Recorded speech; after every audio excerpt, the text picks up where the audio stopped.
ஹரி ஓம் குருவே சரணம். நிறைய பேருக்கு நான் வெற்றியே அடையலையே அப்படின்னு சொல்லிட்டு நிறைய பேர் ரொம்ப கவலையா இருப்பாங்க.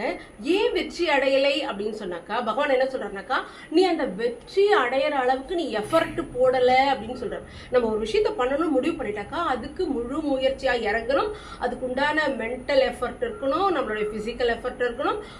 அதுக்கு நிறைய கஷ்டங்கள் வரும், தடைகள் வரும். அதை தாண்டி தான் ஜெயிக்க முடியும். நீ சும்மா ஜஸ்ட் ஒரு மூவ் பண்ண உடனே அதுல ஒரு 2-3 தடை வந்த உடனே வாடா நம்மளால இது முடியாதுடா சாமி அப்படின்னு சொல்லிட்டு நம்ம பண்ணிடுவோம், அதுல இருந்து விலகி வந்துடும். இப்படி நீ முயற்சியை பண்ணி பண்ணி பண்ணி அதுல விட்டுட்டீனாக்கா அதுல சக்சஸ் பண்ண முடியாது. முயற்சி திருவினையாக்கும் அப்படின்னாக்கா அந்த முயற்சிக்கு நீ முழு எஃபர்ட் போட்டா மட்டும்தான் அதுல உன்னால சக்சஸ் பண்ண முடியும்.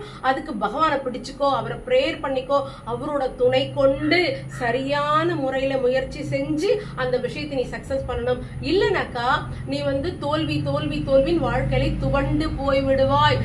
தோல்விகள் தான் உனக்கு படிக்கட்டு, அது பரவாயில்ல, தோல்வி அடைஞ்சா பரவாயில்ல. ஆனாக்கா நீ எத்தனை தடவை விழுந்தாலும் திரும்ப எழுந்து வேலை பாரு, அப்பதான் உன்னால ஜெயிக்க முடியும். நீ இப்படியே இருந்தீனாக்கா உன்னோட வாழ்க்கையில ஜெயிக்க முடியாதுன்னு பகவான் சொல்றாரு. அதனால தோல்விகளை கண்டு பயப்பட வேண்டாம். அதுதான் நம்மளை பக்குவப்படுத்தி இந்த உலகத்துல இருந்து உயர்த்தி கூட்டிட்டு வரும். இந்த விஷயத்தை நம்ம இன்னைக்கு மெசேஜ் எடுத்துக்கலாம். ஹரி ஓம்.